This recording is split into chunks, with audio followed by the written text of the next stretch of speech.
अच्छा बेटा, ये एक सवाल है। इस सवाल में क्या इशू है? इस सवाल को अगर आप स्टार्टिंग में पढ़ेंगे ना, व्हेन यू विल स्टार्ट, यहाँ क्या लिखा हुआ है? Zameer is in business providing legal services. Providing legal services. Zameer provided the following balances from his books of account. अब लीगल सर्विस है। एक होता है ट्रेडिंग। ट्रेडिंग बिजनेस वो होता है जो सामान खरीदता है और आगे बेचता है, जैसे कोई भी मार्ट वाला हो गया, कोई भी शॉप वाला हो गया, कोई भी कंपनी हो गई। लेकिन ये लॉयर्स हैं। ये कंसल्टेशन देते हैं, ये कोई फिजिकल गुड नहीं देते। कोई ऐसा आइटम नहीं देते कि जो फिजिकली एग्जिस्ट करता हो। They provide activities. मतलब कोई ना कोई एक्टिविटी करते हैं और उसके अगेंस्ट आप उनको पैसे देते हैं। एक और सवाल है, वो भी मेरे ख्याल से सर्विस बिजनेस का है। मैं आपको दिखाता हूँ, ये वाला देखें। Krishna has a secretarial agency. ये एक सेक्रेटेरियल एजेंसी है। हो सकता है ये लोगों को असिस्ट करता हो, कोई उनको प्रॉब्लम आती हो, कोई उनको अकाउंटिंग में कोई इशू आता हो, या उनकी असिस्टेंस देता हो। तो इन सवालों की खास बात क्या होती है? इसमें कोई इन्वेंट्री नहीं होती। जब आप देखेंगे ना, there is no opening inventory, there is no closing inventory. Why? There is no opening inventory, there is no closing inventory. Because they're providing a service. Good night.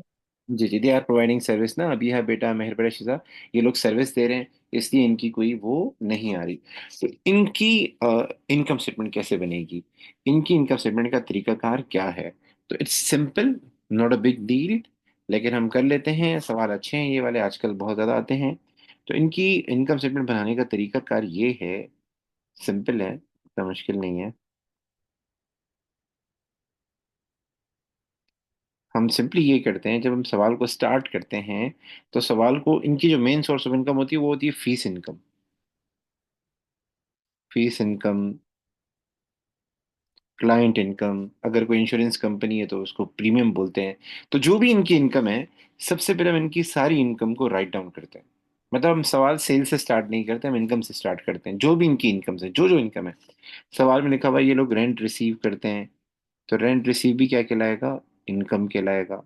तो जो भी इन्होंने रेंट रिसीव किया है वो भी हम क्या करेंगे? लिख देंगे।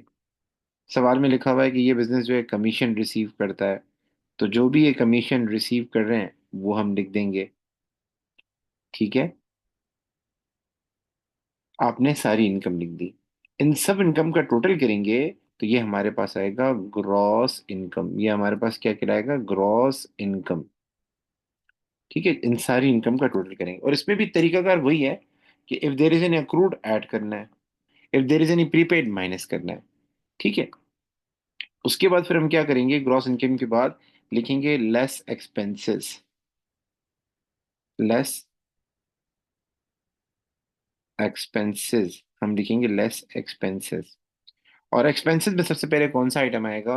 एक्सपेंसेस के अंदर जो पहला आइटम है, कोई भी आ सकता है, कोई भी एक्सपेंस हो, आप ऊपर नीचे कर सकते हैं। मतलब बहुत सारे बच्चे बोलते हैं अगर ऑर्डर अप एंड डाउन हो जाए, मतलब हम रेंट की जगह इंश्योरेंस पहले लिख दें, इससे कोई फर्क नहीं पड़ता। तो जो जो एक्सपेंस आप लिखते जाएं, जैसे कि इंश्योरेंस इज अवर एक्सपेंस, आप इंश्योरेंस लिख देंगे। आप जो है, आपने लिखा रेंट एंड रेट्स, ये हमारा एक्सपेंस है, आप लिख देंगे रेंट एंड रेट्स, ये हमारा एक्सपेंस है। सवाल में अगर डिस्पोजल दिया हो तो क्या करेंगे? बताया नहीं है। Subtract. डिस्पोजल कुछ बताया नहीं है, कोई हिंट दी थी मैंने आपको डिस्पोजल के हवाले से कि if only disposal is written, nothing is mention. We'll add it to income. expenses. Disposal अगर लिखा हो और क्रेडिट लिखा हो तो इनकम होगा, और डिस्पोजल लिखा हो और तो उसके भी आगे लिखा हो डेबिट तो ये डेबिट एक्सपेंस होएगा होगा। तो और समटाइम डिस्पोजल। लिखा होता है गेन ऑन डिस्पोजल, समटाइम लिखा होता है loss on disposal. Gain on disposal है तो इनकम में जाएगा, ऊपर जाएगा। और लॉस ऑन डिस्पोजल है तो नीचे जाएगा। ठीक है, ये ख्याल कीजिएगा। इसी तरीके से सवाल। सर, जी जी। सॉरी सर, आपने बोला है कि अगर क्रेडिट होगा डिस्पोजल तो हाँ वो एक्सपेंस होगा। नहीं, एक्सपेंस नहीं होगा, इनकम में जाएगा। अगर सॉरी। क्रेडिट होगा, अच्छा जी, अगर क्रेडिट होगा तो इनकम में जाएगा, और अगर डेबिट डेबिट होगा तो फिर। इसमें काउंट होगा। Okay, thank you sir. Normally paper में जब डिस्पोजल दिया होता है और कोई इन्फॉर्मेशन नहीं गिवन हो, तो बेसिकली वो ये बताना चाह रहा होता है कि डिस्पोजल की कौन सी साइड ज़्यादा थी। तो अगर वो बोलता है डिस्पोजल क्रेडिट बैलेंस है, तो इसका मतलब डिस्पोजल की क्रेडिट साइड ज़्यादा है। तो हम अज्यूम करेंगे हमें इनकम हुई थी, हमें गेन हुआ था। क्रेडिट जो होता है ना, वो एक इनकम की निशानी होती है। लाइक सेल्स क्रेडिट होता है, डिस्काउंट रिसीव क्रेडिट होता है। तो credit is something like positive thing for profit. और अगर डिस्पोजल डेबिट लिखा हो तो उसका मतलब डिस्पोजल की डेबिट साइड ज्यादा थी, एक्सपेंस साइड ज्यादा थी, तो उसको हम फिर लॉस कंसीडर करते हैं। ये हम तब करते हैं नथिंग इज मेंशन। ठीक है। इफ समथिंग इज मेंशन तो फिर हम हो सकता है डिस्पोजल का अकाउंट बनाएंगे। अगर something is mention in additional info, फिर हम डिस्पोजल का अकाउंट बनाते हैं। वो दिखा रहा हूँ अभी, एक सवाल है ऐसा। सो गाइज, इंटरेस्ट हो गया, डेप्रिसिएशन हो गया, सब चीजें वैसी ही हैं, नथिंग इज डिफरेंट, यानी एक्सपेंसेस सेम है। एक्सपेंसेस सेम होंगे जैसे आप मालूम करते हैं। मैंने आपको पता है ना, तीन एक्सपेंस कैलकुलेट करते हैं, डेप्रिसिएशन हो गया, प्रोविजन हो गया और इंटरेस्ट हो गया। एक एक्सपेंस ऐसा है जो एडिशनल इन्फो में लिखा होता है, जिसको बोलते हैं बैड डेट। और बाकी एक्सपेंस सवाल में गिवन होते हैं, अक्रूड एंड प्रीपेड, आपने इसमें एडजस्टमेंट करनी है। अक्रूड का क्या करते हैं, साल के एंड वाला जो होता है, जी, ऐड करते हैं या माइनस करते हैं, अक्रूड जो होता है साल के एंड में, या ओविंग जो होता ऐड करते हैं। ऐड। है। बस आखिर में अगर हमारे पास प्लस में आंसर आया तो प्रॉफिट होगा, माइनस में आंसर आएगा तो लॉस होगा। सो ये देख लें एक बार, नोट डाउन कर लें। This is for service business. अगर कोई सर्विस ओरिएंटेड बिजनेस हो, उसकी निशानी ये है कि देर is no inventory.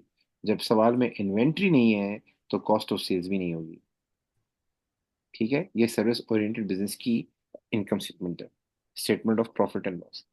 Is it clear? Yes.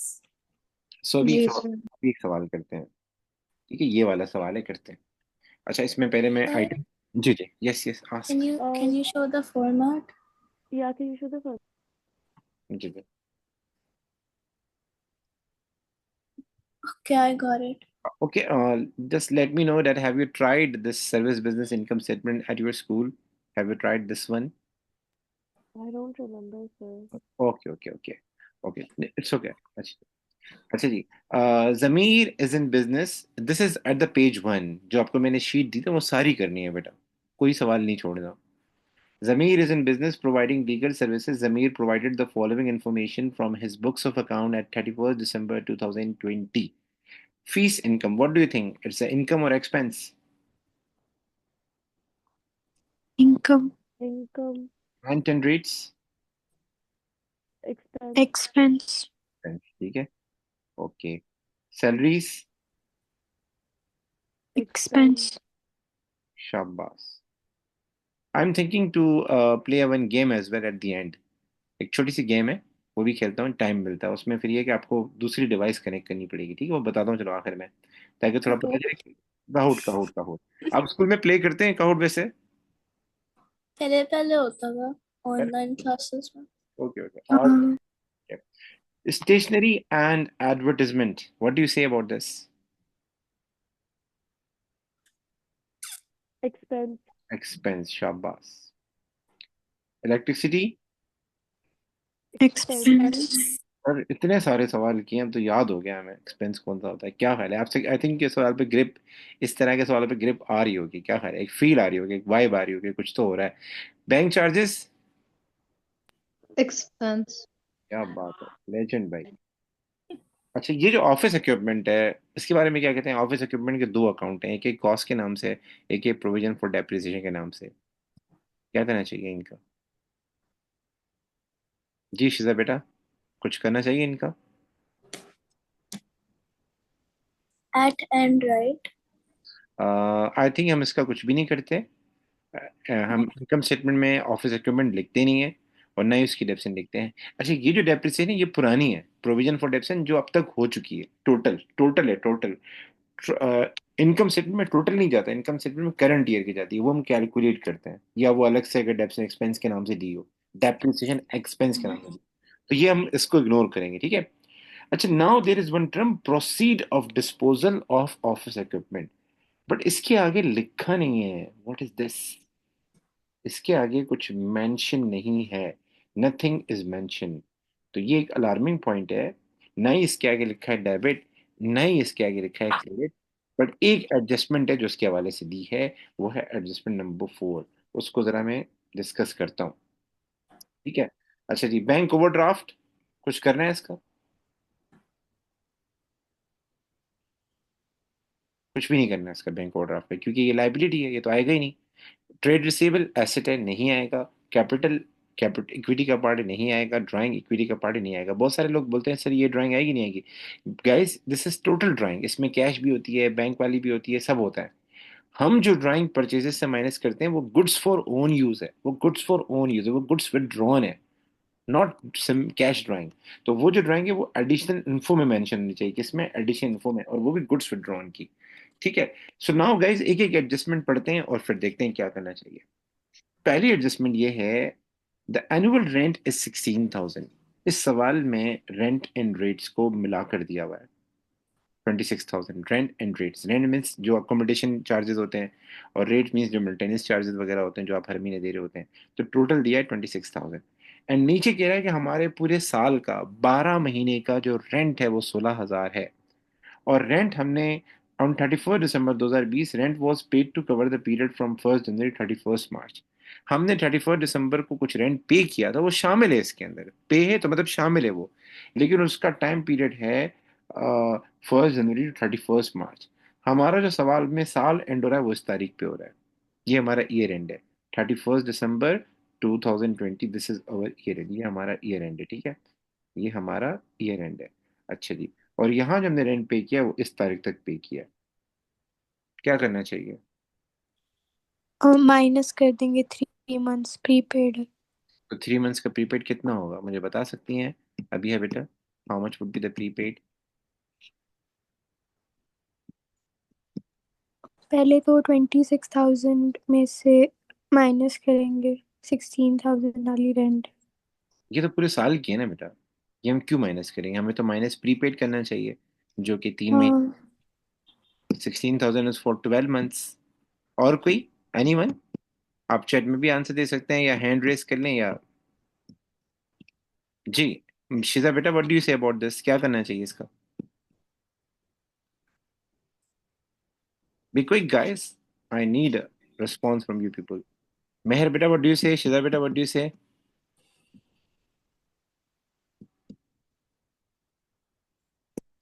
आप चैट में भी आंसर दे सकते हैं। जी बेटा। गाइस इसमें जो क्या नाम है, अबिहा ने कहा है ना 3 महीने का प्रीपेड है, but I am asking for the amount, वो 3 महीने का प्रीपेड कितना है? कुछ सोचें, 16,000 अगर साल का है, 16,000 अगर पूरे ईयर का है, तो 3 महीने का कितना होगा? 1000 into 3 divided by 12. Excellent, 16,000 into 3 divided by 12, कितना अमाउंट आ जाएगा? 4,000। 4,000। 4,000। So 4,000 is the prepaid, 4,000 is the prepaid। Sir क्या करेंगे इस 4,000 का? ये प्रीपेड है, ये हम माइनस कर देंगे 26,000 में से। ठीक है, यहाँ तक बात क्लियर है? अच्छा जी, उसके बाद आगे चलते हैं। आगे कह रहे हैं rates of 6,000 were paid during the year to 31 December 2020। Rates मतलब मेंटेनेंस चार्जेस वगैरह इस तरह के लिए, आप कोई भी जगह लेते हैं तो रेंट के साथ साथ मेंटेनेंस चार्जेस, म्यूनिसिपल चार्जेस ये देने पड़ते हैं, वो भी फिक्स होते हैं। तो हमने रेट्स पे किए थे 31 दिसंबर तक के, लेकिन this payment cover the period from 1 January 2020 to 31 October only. ये जो पेमेंट है ये सिर्फ 10 महीने की है। ठीक है ना, हमने फायदा उठाया 31 दिसंबर तक, लेकिन ये जो 6,000 रुपये की पेमेंट थी ये सिर्फ 10 महीने की थी, जनवरी से लेके अक्टूबर तक की। फ्रॉम 1 नवंबर 2020 एनुअल रेट वर 7,560। 1 नवंबर से रेट्स चेंज हो गए और पूरे साल के 12 महीने के रेट्स हो गए 7,560, मतलब हाँ, उसके बाद जो पेमेंट करनी है वो हिसाब से करनी है। सो पहले आप लोग बताएं, आप लोगों के जहन में क्या है, व्हाट इज गोइंग ऑन, क्या चल रहा है? Since Sweden pays for 2 months, like October तक पे किया तो वो 2 महीने का कुछ करेंगे। यस यस एक्सीलेंट, 2 महीने का कुछ करना है। वो 2 महीने का अमाउंट कितना होगा? 7,560 चेंज हो गए थे फ्रॉम 1 नवंबर। जैसे इसकी मिसाल ऐसे समझ लें, आप लोग मेरे पास ट्यूशन पढ़ रहे हैं ओवन की, आपने अक्टूबर तक ओवन पढ़ा और आपने फीस पे की 6,000 per month for suppose. From 1 November rate change हो गए, 1 नवंबर आपके O3 में आ गए, ओवन में थे O3 में आ गए, सतना रेट रख दिए 10,000। सतना ने कहा आज के बाद पर मंथ 10,000 लूंगा, और साल के 2 महीने के बाकी रह गए, तो आपका कितने में कितना कितना होगा अमाउंट 2 महीने का? 10,000 मल्टीप्लाई बाय 2 या 6,000 multiply by 2? 10,000 ten multiplied by thousand तो यहाँ भी वो यही कह रहा है कि फ्रॉम 1 नवंबर, जो एनुअल एनुअल मीन्स 12 महीने का, 12 महीने के चार्जेस जो थे वो 7560 थे। हमें मतलब है 2 महीने से, जो 2 महीने का अक्रूड है वो कितना है, क्या करना चाहिए? B quick guys. Add. Add करना चाहिए, पर अमाउंट कितना होगा कैसे फाइंड करेंगे? फॉर्मूला बताया ना, payment into months divide by total. Payments कितनी है गाइस? जो अमाउंट है जिसमें मसला आ रहा है, 7560, 7560, वेट, 7560, 7560 को मल्टीप्लाई करें 2 से, डिवाइड करें 12 से, क्योंकि ये एनुअल पेमेंट है, दो दो 1 साल की है, 12 महीने की है, एनुअल का वर्ड यूज हुआ है। तो बताएं कितना हो जाएगा ये, how much will be the amount? B quick guys. 75 1260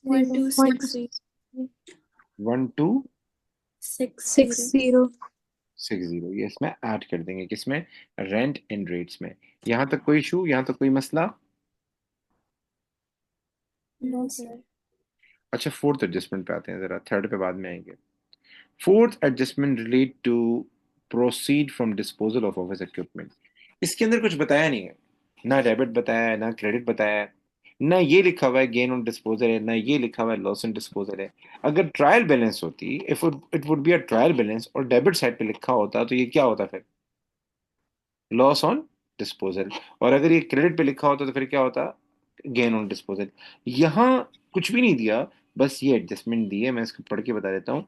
in February 2020 the office equipment was sold for 1000 रुपए का हमने बेचा।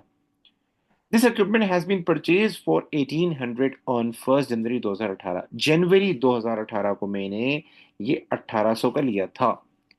The sale proceed have been debited to the bank account. जो सेल प्रोसीड है, जो पैसे में मिले थे, वो हमने बैंक अकाउंट में डेबिट किए। And credit to the proceed of disposal of office equipment account. No other entries has been made in respect to the disposal. What is this scene? आप लोगों ने डिस्पोजल का अकाउंट बनाया होगा, if you remember. Disposal का जब account आप लोग बनाते थे, तो मैं आपको जरा बताऊं आप लोग क्या क्या करते थे।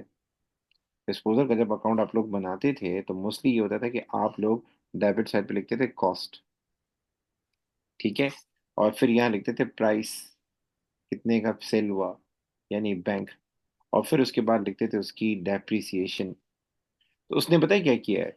उसने 1800 का इक्विपमेंट था, कितने का? 1800 का, उसकी कॉस्ट नहीं लिखी।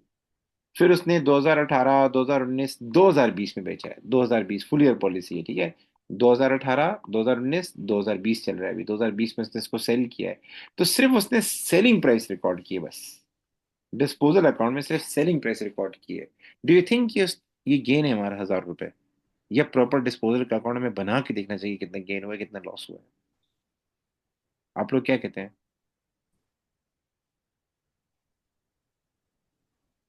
उसने सिर्फ और सिर्फ डिस्पोजल अकाउंट बनाया और सिर्फ सेलिंग प्राइस रिकॉर्ड की बस, ना कॉस्ट लिखी, ना डेप्सन लिखी। Gain and loss same page पे होना चाहिए ना। आपने एक चीज खरीदी है 1800 की, 2 साल के बाद आप उसको बेच रहे हैं कितने का? 1000 रुपए का। तो 1000 रुपये थोड़ी गेन होगा, आपने उसको इस्तेमाल भी किया था, इस्तेमाल करके भी फायदा उठाया था, और फिर वो था कितने का ये भी देखना चाहिए। व्हाट डू यू से? सही बता रहा हूँ गलत बता रहा हूँ? Are you guys there? जी सर। तो इसमें क्या है, अगर सवाल में कोई इंफॉर्मेशन गिवन है डिस्पोजल के हवाले से, द बेस्ट अप्रोच इज आप क्या करें, डिस्पोजल का अकाउंट बनाएं। फिर क्या बनाएं?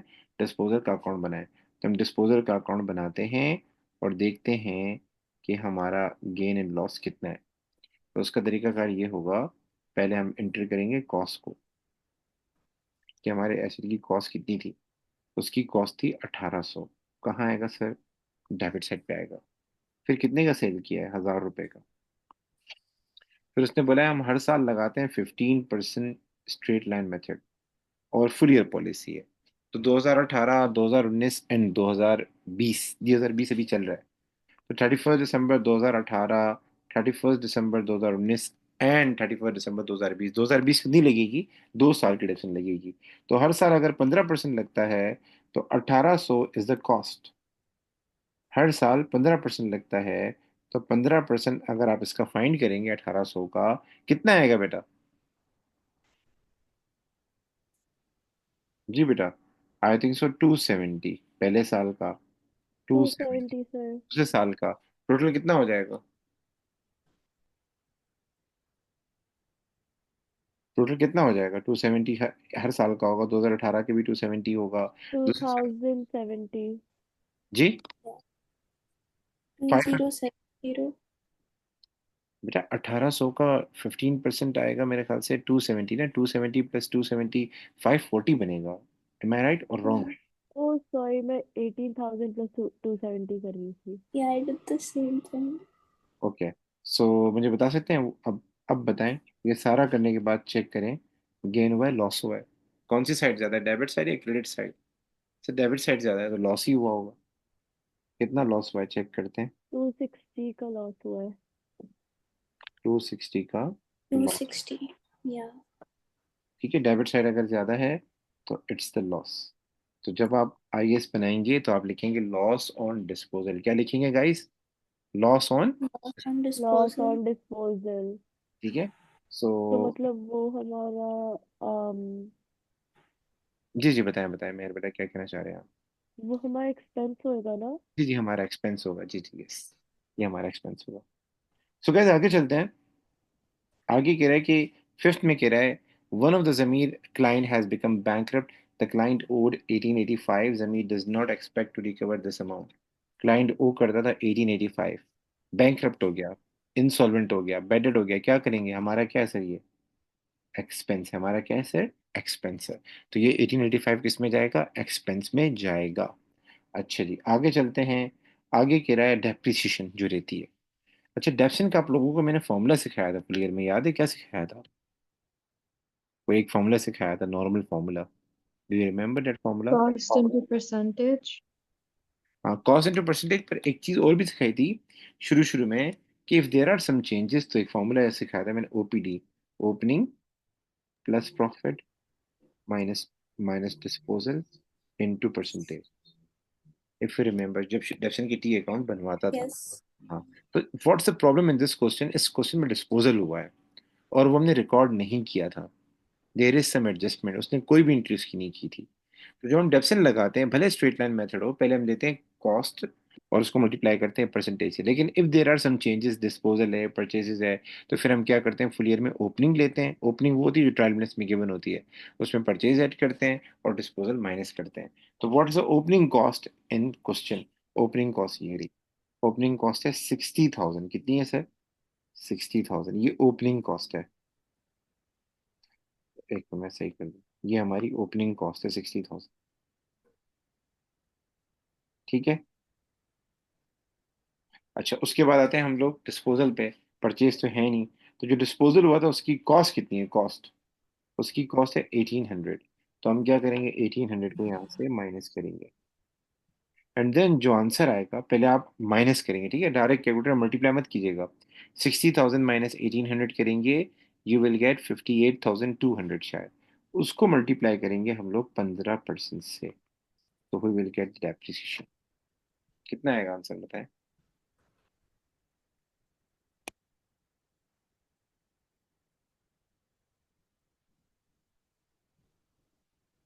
8730।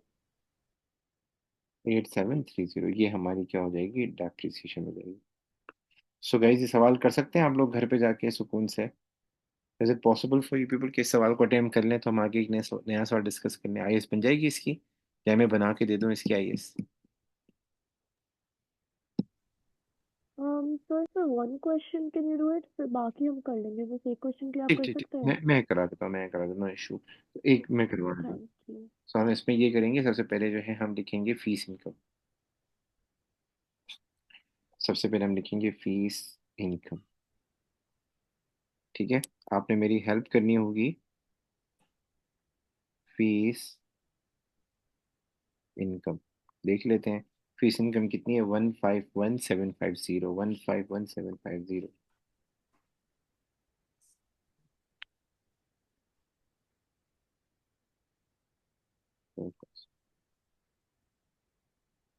अच्छा guys, there is no other income. अगर कोई और इनकम होती तो इसमें ऐड कर देता मैं और फिर टोटल कर देता। So there is no other income, तो हम डायरेक्ट जाएंगे लेस एक्सपेंसेस में। कभी कभार रेंट रिसीव होता है, कभी कभार कोई और इनकम भी होती है, तो मैं लिखूंगा लेस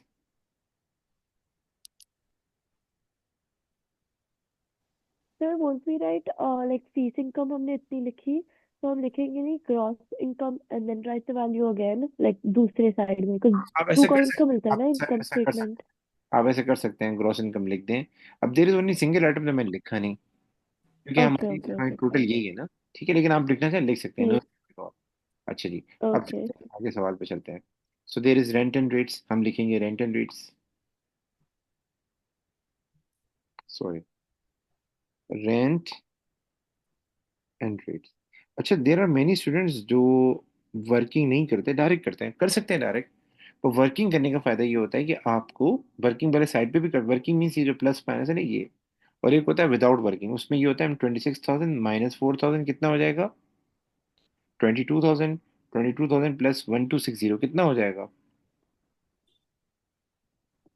जी बेटा, 22,000, 23,260, यही है? सही बता रहा हूँ, गलत बता रहा हूँ? हम्म। ये हो जाएगा हाँ 23,060। मुझे कंफर्म फिर कर दें। सर कैसे आया वो? लाइक देखें, 26,000 माइनस 4,000, ट्वेंटी ओ, टू थाउजेंड ठीक है, 22,000 हो जाएगा, प्लस 1,260 करें, ये हो जाएगा twenty twenty eight three thousand thousand two hundred sixty आएगा। ठीक है, ऐसे ही है। अच्छा जी, अब चलते हैं आगे। जी। Salary, there is no adjustment, as it is लिखेंगे। 55,000। उसके बाद है स्टेशनरी एंड एडवर्टाइजमेंट।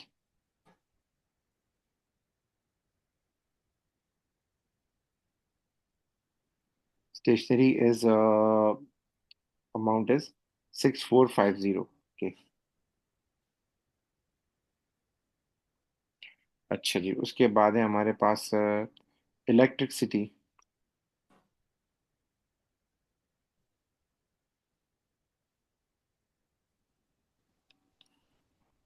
इलेक्ट्रिसिटी का अमाउंट है 8,000, आई विल राइट है 8,000। उसके बाद है बैंक चार्जेस, हमारे लिए एक्सपेंस है।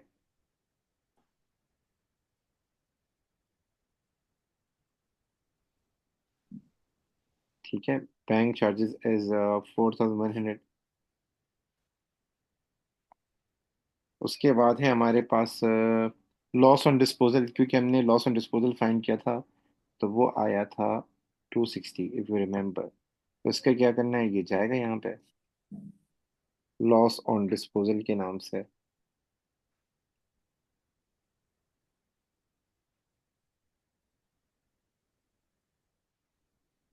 ठीक है, 260। सर और क्या आएगा हमारे पास, और आएगा हमारे पास डेप्रिसिएशन, जो आप लोगों ने यहाँ फाइंड की है। ठीक है, डेट इज अराउंड 8,730। सो आप लिखें depreciation. Sir the loss on disposal do we subtract it या हम ऐड ही करते हैं एक्सपेंसेस में? एक्सपेंसेस में ऐड करते हैं बेटा, एक्सपेंसेस में कोई चीज़ सब्ट्रैक्ट नहीं करते, ऐड ही करते हैं। अच्छा ओके। जी जी। लॉस ऑन डिस्पोजल में तो आप एक्सपेंस है, जाके एक्सपेंस में इसको ऐड करेंगे, गेन होता तो जाके हम लिखते हैं इंटर इनकम में।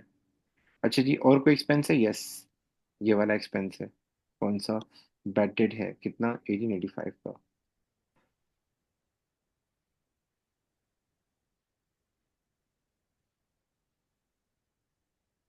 इररिकवरेबल डेट, 1885 का। टोटल करें कितना हो जाएगा ये? नाउ आपने क्या करना है, सबका टोटल करना 98,955। है। 98,000 जी, 955। 55, इसको लेस करेंगे इसमें से। लेस के लिए आप कोशिश किया करें, ये लगाया करें ब्रैकेट्स जो है, ब्रैकेट्स को लगाया करें। वर्किंग जो है, जैसे मैंने बताया ना यहाँ, जैसे आप चाहे तो शो भी कर सकते हैं ब्रैकेट में, डायरेक्ट भी कर सकते हैं। जैसे 26,000 माइनस 4,000। जी जी बताएं, प्रॉफिट कितना है? 52,795। अच्छा, यहाँ आप लोग लिखते हैं। और sir are we going to subtract the gross income from the total और क्या करते हैं? हम जो भी ग्रॉस प्रॉफिट होता है, जो भी हमारा ग्रॉस प्रॉफिट होता है, उसको इससे माइनस करते हैं, टोटल जो टोटल होता है ग्रॉस इनकम होता है। ओके फिर प्रॉफिट आ रहा है या?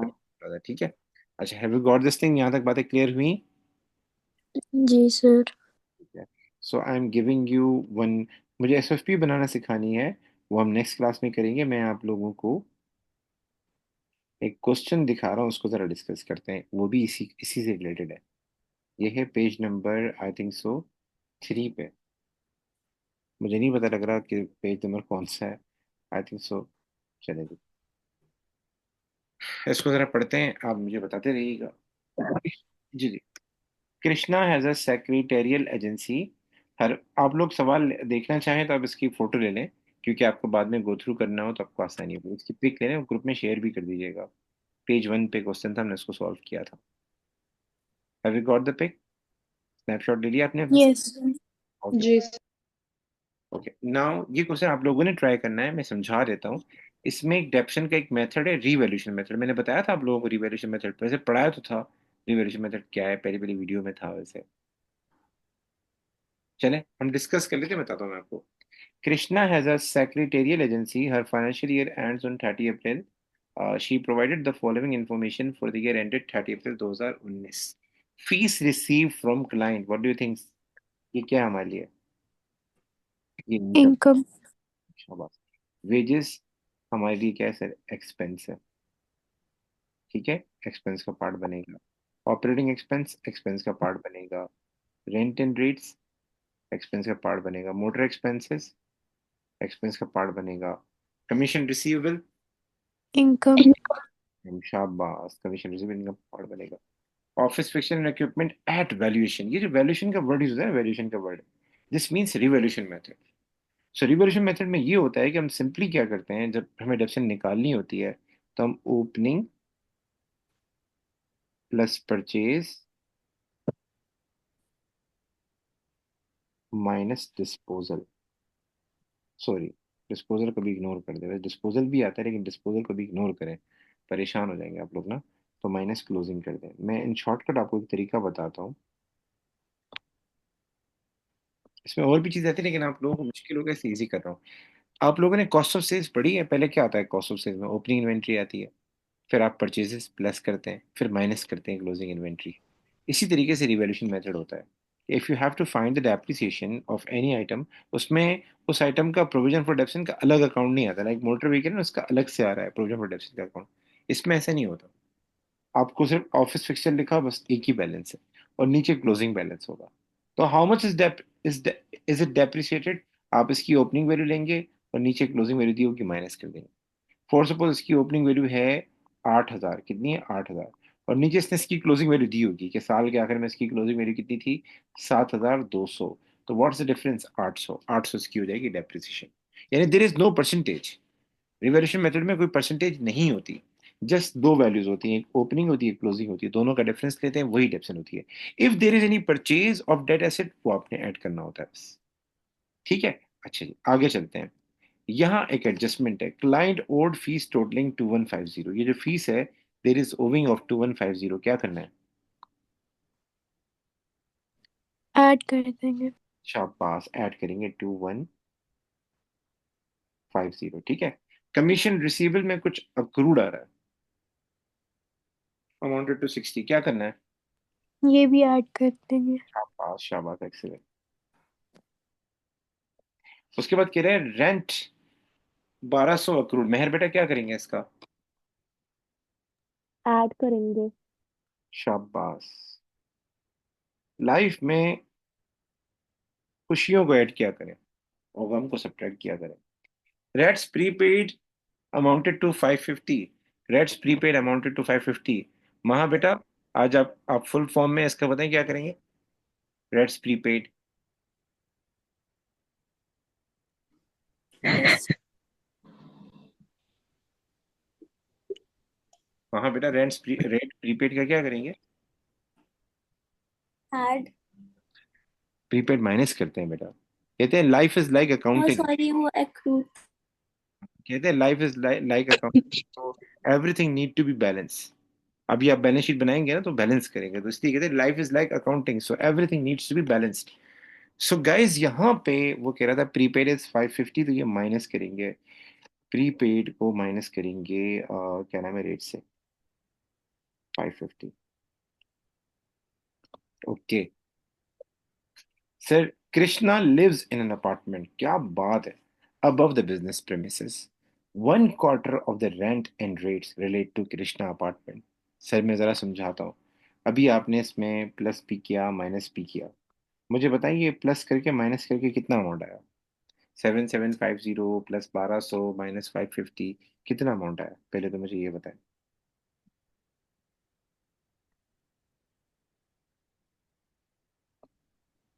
जल्दी बताएं. 7750 प्लस 1200 माइनस 550, ये हो जाएगा 600. और 8400। 8400, ये हमारे पास आ गया आपका एक्सपेंस, जो हमारा जाना चाहिए आईएस में. Now there is one problem. ये जो 8400 आ रहा है, जिस अपार्टमेंट का ये रेंट है, उस अपार्टमेंट का जो 1/4 है वो, उसमें कृष्णा खुद रहता है. Sorry sorry sorry, 1/4 relates to Krishna, हाँ. 1/4 जो है उस अपार्टमेंट का, उसमें कृष्णा खुद रहता है. लाइक अगर मैं उसके 4 फ्लोर कर दूं, कितने फ्लोर कर दूं, 4 फ्लोर कर दूं, तो जो चौथा फ्लोर है उसमें कृष्णा खुद रहता है, वो उसके पर्सनल यूज में आता है. लेकिन कृष्णा जब जब भी क्या नाम है रेंट एंड रेट्स से देता है, तो वो एक साथ देता है, अपने अपने मिला के देता है. मैं दोबारा रिपीट कर दूं, मतलब एक अपार्टमेंट है, फॉर सपोज 4 फ्लोर है, फॉर सपोज अपार्टमेंट फ्लोर तो नहीं होते, लेकिन फॉर एग्जांपल 4 फ्लोर है, तो एक फ्लोर जो है वो उसके पर्सनल यूज में हो रहा है, और 3 फ्लोर जो है बिजनेस के काम में आ रहे हैं. तो अगर वो 4000 रेंट पे करता है overall, एक साथ अगर वो 4000 रेंट पे करता है, तो उसमें से 1/4 जो है वो उसका अपना होता है, और 3/4 जो है उसके बिजनेस का होता है. तो यहाँ जो इसने रिकॉर्ड किया ये total. I'm so sorry. My iPad battery died while I was replying to you. No issue बेटा, if you are okay then everything is okay. बैटरियां चार्ज होती रहती हैं, बस अपने आप को फुल चार्ज किया करें. सो 8400 जो इसने पूरा रेंट एंड रेट्स दिया हुआ है, ओवरऑल दिया हुआ है, और कह रहा है कि इसमें से 1/4 जो था उसका ताल्लुक ड्राइंग से था, और बाकी 3/4 जो उसका ताल्लुक बिजनेस से था. हम आईएस जो बनाते हैं बिजनेस के लिए बनाते हैं, किसके लिए बनाते हैं, बिजनेस के लिए, नॉट फॉर पर्सनल एक्सपेंसेस. उसमें वो एक्सपेंस जाएगा जिसका ताल्लुक बिजनेस से. तो क्या करना चाहिए गाइस इसका, be quick guys. If you don't want to die yourself, तो इसका आंसर आना चाहिए, वरना जिस तरह दूसरों की बैटरियां खत्म हो रही हैं, तो हमारी बैटरियां भी खत्म हो जाएंगी.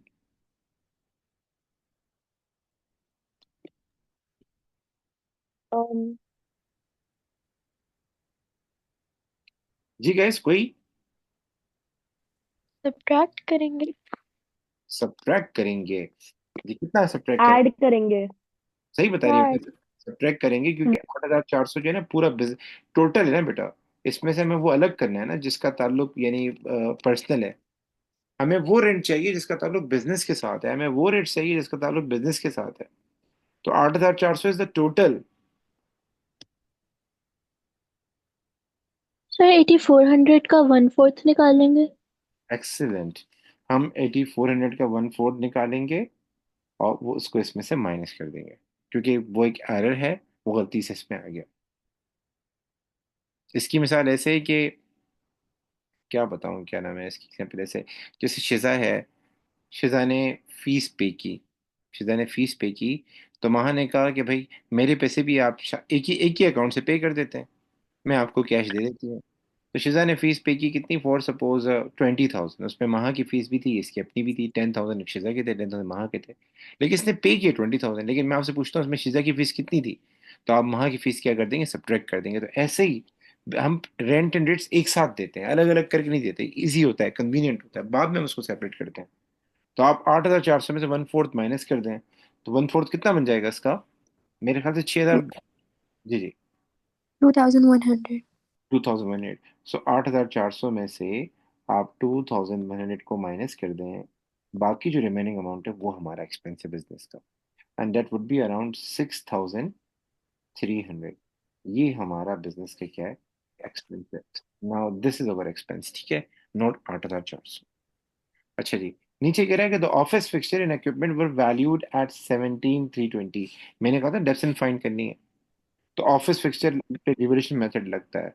तो ऑफिस फिक्सचर की ओपनिंग वैल्यू कितनी है, 18,900, माइनस यहाँ क्लोजिंग वैल्यू कितनी है, 17,320.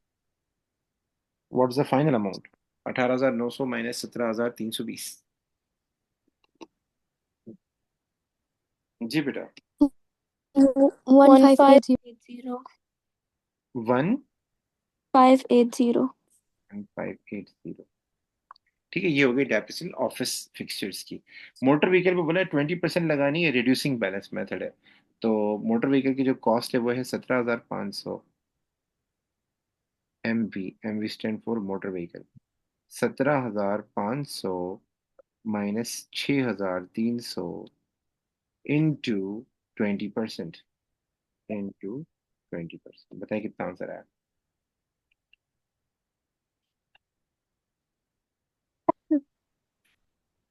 जी बेटा। 2240. 2240 इज अवर डेप्रिसिएशन।